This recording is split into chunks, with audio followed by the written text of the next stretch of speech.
Il est 8h15, le petit déjeuner politique ce matin, c'est Jean-Philippe Tanguy, député Rassemblement National de la Somme et membre du bureau national du Rassemblement National.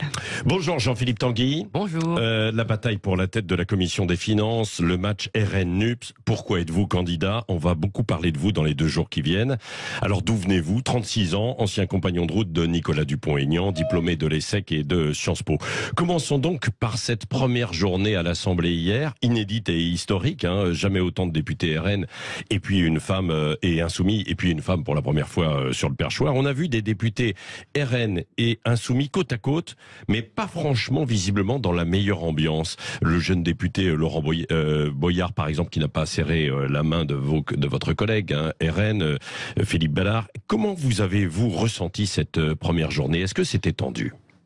Non, sincèrement, le comportement anti-républicain de NUPES était attendu, et puis c'est assez anecdotique.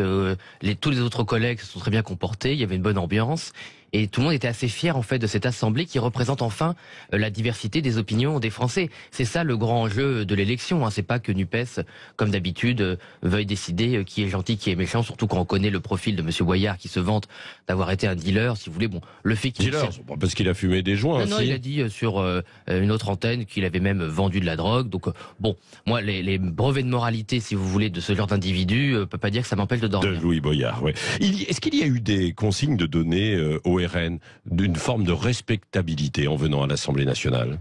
Non, c'est tout simplement la ligne que nous incarnons, la ligne que nous avons présentée aux électeurs, et aussi les profils que Marine Le Pen a présentés aux Français. Vous savez, on nous a aussi reconnu que les députés que nous présentons sont les plus représentatifs de la diversité sociale des Français, des différents métiers.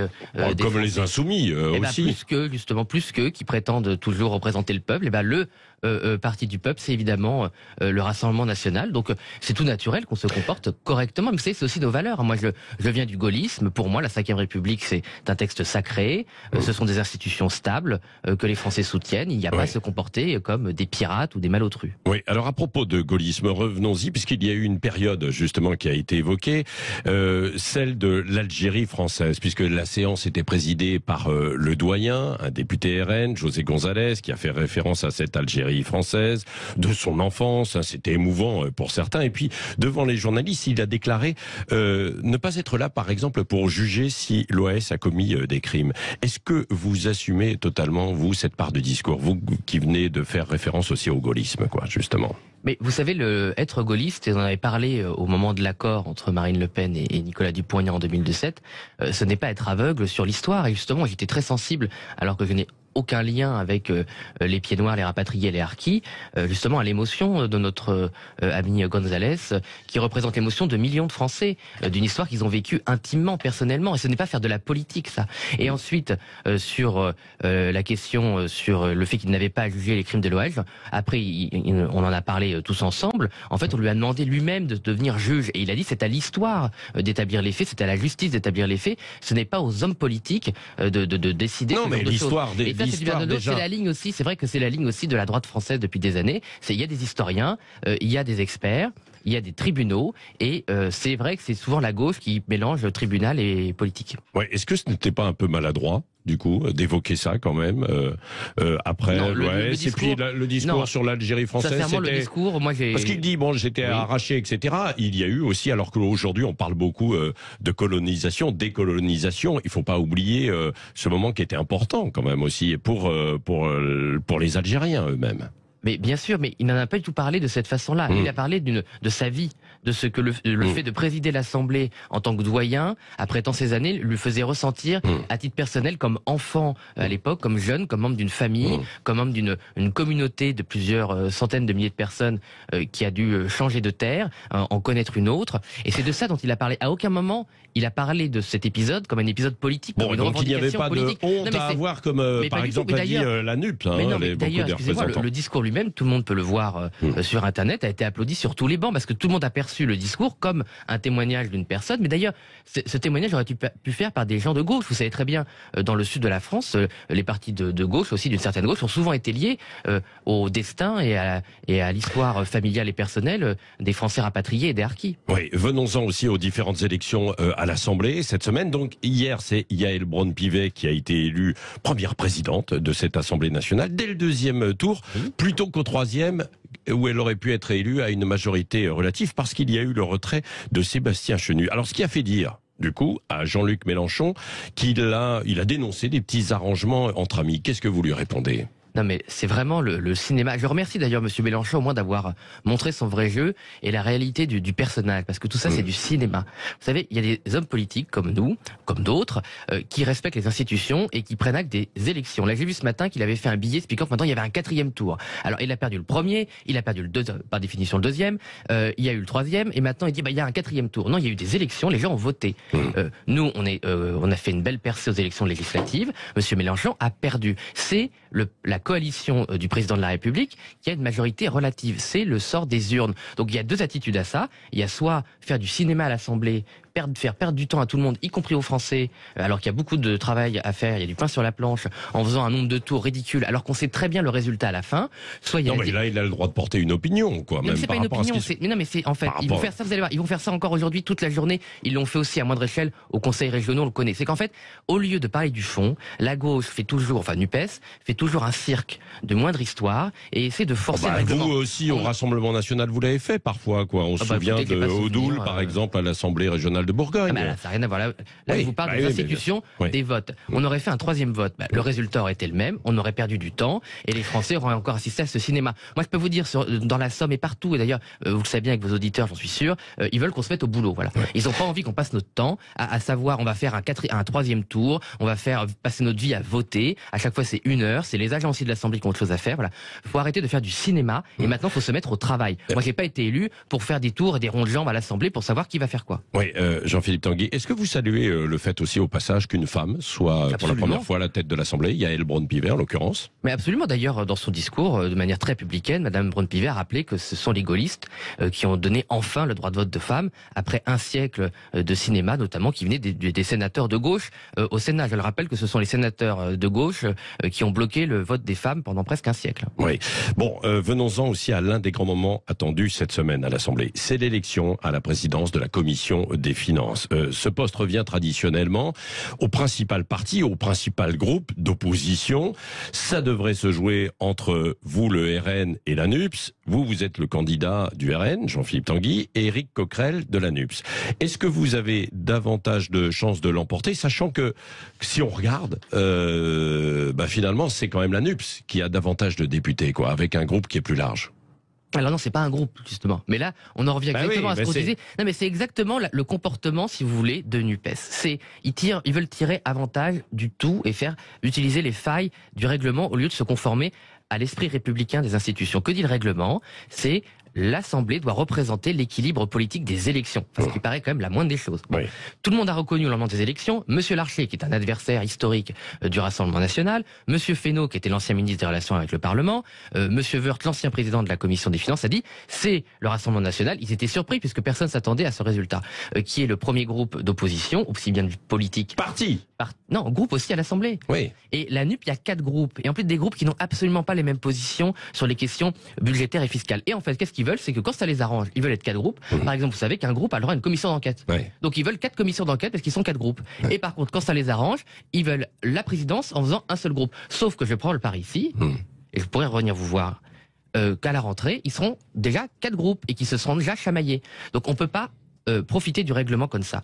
Les élections ont parlé, les Français ont envoyé 89 députés Rassemblement National, c'est historique. En plus, vous savez très bien que le scrutin est très dur pour le Rassemblement National et que si on avait un scrutin proportionnel, on serait 150.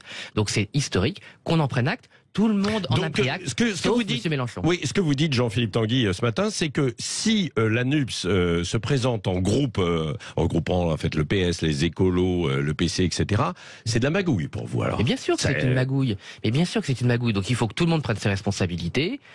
Moi, je vous dis, si le RN avait été minoritaire, oui, mais j'aurais voté pour le groupe qui était arrivé en premier. Je n'aurais eu aucun problème. Comme cet après-midi, je n'aurais aucun problème à voter si Nupes rentre dans le rang et se comporte correctement maintenant, moi et les autres et d'autres députés, je n'aurais aucun problème à voter pour qu'ils aient une vice-présidence, un rôle de secrétaire, parce que c'est la démocratie. Oui. Nous avons tous été élus pour les Français. Chaque député, je le rappelle, représente tous les Français, et pas seulement son parti. C'est vrai que Jean-Philippe Tanguy, lors de ces législatives, ils ont été élus sous l'étiquette NUPS. Partout, on a parlé en fait de NUPS, candidat NUPS face à vous, face à d'autres. Et donc là, ça peut représenter un groupe plus structuré, quoi. Bah, oui et non, parce qu'ils ont toujours dit qu'ils étaient 4 forces politiques. Non, ils l'ont toujours annoncé. Notamment Monsieur Faure, par exemple, vous regardiez la télé, vous écoutiez le service public, vous aviez le club de campagne du PS, des Verts, voilà. Donc non, ils ont toujours été dans cette ambiguïté. Voilà. Donc il faut arrêter de raconter n'importe quoi. Maintenant, il y a les élections, les urnes qu'on parlait. Il faut le dire, parce que de toute façon, c'est eux qui vont faire le vote. C'est LR qui doit prendre ses responsabilités. Ils ont exercé à la commission des finances pendant des années. Personne n'a contesté le fait qu'ils étaient le premier parti d'opposition face aux socialistes et face à Macron sous le précédent quinquennat. Maintenant qu'ils se comparent, ils ont perdu les élections, ça arrive. Oui. Donc, maintenant qu'ils se conforment à la tradition républicaine. Et en plus, une fois de plus, Monsieur Larcher, enfin moi j'étais le premier surpris. Hein. Voilà. Monsieur Larcher a indiqué la marche à suivre. Donc je ne comprends pas. À partir du moment où le deuxième personnage de l'État dit bon bah c'est comme ça les amis, on a perdu les élections, laissez la place à ceux qui ont gagné dans l'opposition. Je trouve ça dommage. Et en plus ça empêche de parler du fond. Parce que ça fait une semaine qu'on aurait pu parler de la loi pouvoir d'achat. Non mais Jean-Philippe Tanguy, vous en parlerez après bien sûr aussi de cette loi autour du pouvoir d'achat. Non, bien sûr, de cette loi. Mais vous avez évoqué les LR. Ça veut dire que vous allez quand même discuter, négocier avec les LR, les Républicains, pour essayer de l'emporter? Mais en fait, il y a rien à négocier. Non, mais ça c'est un peu. J'ai vu. Non, mais il y a rien à négocier. Moi, j'ai rien à offrir au LR à part ma bonne volonté. On a dit que vous pourriez laisser par exemple la questure. Oui, mais ça c'est pas vrai parce que la questure, il y a tout le monde qui vote. Donc c'est pas les 89 députés RN qui peuvent donner la questure au LR. Ça, je ne sais pas d'où ça sort. Bon, mais il y a une discussion générale, si vous voulez, avec tous les autres partis. Là, les chefs les présidents de groupe vont se réunir et vont essayer de faire un accord général pour que, une fois de plus, l'esprit républicain soit appliqué. Mais moi, ce que je dis au LR, on l'a vu aux élections, c'est que il n'y a pas de doute qu'entre NUPES et le RN, les électeurs au deuxième tour ont choisi le RN massivement, à 9 contre 1. Voilà. Bon, donc leurs électeurs ont parlé. Donc ce serait bien aussi que LR à un moment arrête d'avoir peur de NUPES. Ah donc c'est un appel du pied au LR. Non, moi je le dis depuis le début. Moi depuis que j'ai été investi par mon groupe, j'ai dit que LR devait prendre leurs responsabilités et qu'il était évident que leurs électeurs, parce que moi je viens de l'UMP à la base, que les électeurs de droite entre Monsieur Coquerel qui a fait 20 ans de LCR et qui veut transformer la commission en AG de Tolbiac et moi, il n'y a pas photo sur les valeurs et le comportement. Oui, bon, donc pour vous, demain, vous serez président de la commission des finances. Ah non, moi, pas du tout. Moi, j'attends le vote. Je suis très prudent, très humble. Non, attention. Justement, moi, j'alerte ceux que ça intéresse qui nous écoutent et j'alerte mes collègues du Parlement, faites attention à ne pas faire commencer cette assemblée qui a commencé dans la concorde et dans le fait que tout le monde est content qu'elle soit représentative par une manœuvre d'appareil qui dégoûterait les gens et ce serait dommage. Jean-Philippe Tanguy, mais quelles sont vos compétences en matière de finances ?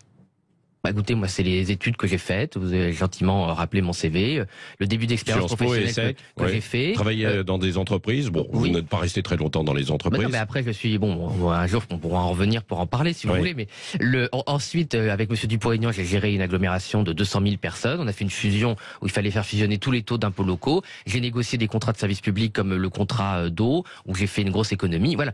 Bon, moi j'ai des compétences. Marine Le Pen estimait que j'avais des compétences. Davantage qu'Éric Coquerel alors. Mais c'est totalement différent. Moi, je suis pas là pour juger les uns et les autres. Je vais pas faire un procès à Monsieur Coquerel sur ses compétences. Moi, ce que je juge avec Monsieur Coquerel, c'est ce qu'ils ont annoncé. Moi, je juge les gens sur ce qu'ils disent, pas sur ce qu'ils sont ou ce qu'ils sont censés être. Monsieur Coquerel a dit, on va faire de l'obstruction. Par exemple, il veut faire une lecture. Alors, c'est un peu technique. Il veut faire une lecture large de ce qu'on appelle l'article 40, c'est-à-dire décider si un amendement est recevable ou pas. Bon, c'est un peu technique, mais ça veut dire que Monsieur Coquerel, en fait, il veut prendre tous les amendements qui passent, et donc la discussion va s'éterniser. Or, qu'est-ce que ça veut dire pour ceux qui nous écoutent ? Un budget, c'est pas une loi comme une autre. Il faut que le budget soit prêt au 1er janvier 2023. Sinon, l'État ne peut pas fonctionner. Les services publics fonctionneront mal. Ceux qui ont besoin des prestations sociales, comme les personnes en situation de handicap ou les mères isolées, pourront avoir des difficultés. Voilà. Ça a des implications concrètes. Le fait de retarder la discussion budgétaire. Ce qui veut dire que vous, contrairement à Éric Coquerel, vous seriez dans une opposition constructive si vous étiez à la tête de la commission des finances. Moi, je suis dans une opposition républicaine. Qu'est-ce que ça veut dire là concrètement ? Ça veut dire que président de la commission des finances, c'est pas un petit chef-faillon. C'est quelqu'un qui doit s'assurer que l'opposition, toutes les oppositions et la majorité aient les mêmes droits dans la discussion budgétaire parce qu'on parle des impôts des Français. Oui. C'est pour ça que ça a été donné à l'opposition, c'est pour qu'il y ait de la transparence et qu'il y ait de la concorde et que tous les droits soient respectés. Oui. Bon, donc si par exemple sur le projet de pouvoir d'achat, est-ce que vous êtes assez favorable pour qu'il passe là tel qu'il est présenté ou pas?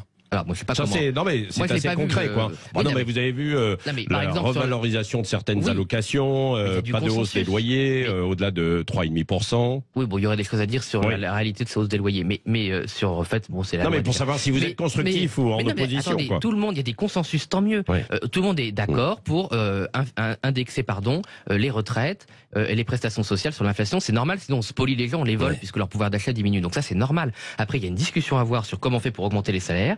Il y a une discussion à voir comment on fait pour que les classes moyennes bénéficient enfin des aides. C'est pour ça que nous propose la baisse de la TVA. Voilà, il y a moyen de discuter. Ça sert à quoi de mettre le bordel? Est-ce que les Français ne nous ont pas envoyés pour faire du bazar? Ils nous ont envoyés pour travailler. Ouais. On a appris ce matin qu'Elisabeth Borne, a priori, ne devrait pas se soumettre à un vote de confiance mardi prochain à l'Assemblée nationale. Quelle est votre réaction? Bah, ma réaction, elle est simple, c'est que ça dépend de ce qu'elle annonce. Si elle applique le même programme avant les élections législatives et elle ne tire aucune conséquence du fait qu'ils ont perdu quand même les élections législatives pour la première fois pour un président réélu sous la 5e, là ce sera problématique et on verra ce que le groupe fait. Par contre, si c'est juste sanctionner Madame Borne comme personne, comme femme, comme Première ministre, ça n'a aucun intérêt. Ouais. Qu'est-ce que vous attendez d'ailleurs du remaniement qui devrait venir pour le Ah bah, je vous gouvernement? dis, c'est changer de ligne politique. Hein. Oui. Si le remaniement, c'est changer les uns et les autres et changer les CV, ça n'a pas grande importance, sauf des personnes qui peuvent incarner une ligne politique Ah bah, problématique. c'est ça, Robert Comme- Ménard par comme, exemple, il pourrait comme- rentrer dans ce gouvernement? Ah bah ça le regarde. Moi, Non mais vous seriez favorable? Non, moi je ne suis pas favorable, je ne vois pas ce que Robert Ménard viendrait Ah faire. bon? Bah je croyais qu'il était assez proche du Rassemblement national. Bah justement, donc je ne vois pas ce Bah qu'il non, viendrait mais- faire avec Emmanuel Macron. Je veux dire, la ligne d'Emmanuel Macron va pas non plus changer du tout au tout. Faut pas Opposition rêver. constructive, Non, mais peut-être une cette opposition fois-ci un petit peu plus Non, mais constructif quoi. Dans opposition constructive, il y a constructive certes, mais il y Ouais. a surtout opposition quand même. Donc vous restez quand même contre Emmanuel Macron. Je veux dire, Emmanuel Macron, ça reste un président européiste, mondialiste. Il a le droit, c'est sa ligne politique, c'est pas la nôtre. Faut pas non plus faire croire aux Français que les hommes politiques peuvent changer de conviction du jour au lendemain. Sinon, ça va vraiment être très dangereux pour la démocratie. Merci Jean-Philippe Tanguy, Merci à nouveau vous. député RN et donc vous le confirmez ce matin, candidat demain à la présidence de la Commission des finances.